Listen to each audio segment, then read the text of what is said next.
সাম্প্রদায়িক সম্প্রীতি, সমাজ রাষ্ট্রের সংস্কার, ঘুষ দুর্নীতি বন্ধ করা, স্বৈরতন্ত্রের অবসান, বাক স্বাধীনতা, সম অধিকার থেকে শুরু করে সব রকমের অন্যায় অবিচারের বিরুদ্ধে ক্ষোভ আর প্রতিরোধের অগ্নিময় উক্তি।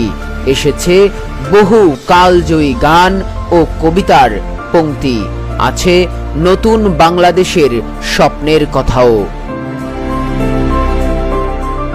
শেখ হাসিনার পলায়নের পর শিক্ষা প্রতিষ্ঠানগুলোর দেয়ালে এক গ্রাফিতিতে কালোবাজারি সিন্ডিকেটের প্রতি হুঁশিয়ারি দিয়ে লেখা হয়েছে, শোনো মহাজন, আমি নই তো একজন, শোনো মহাজন, আমরা অনেকজন। নিচে অনেক হাতের পাঞ্জার ছাপ।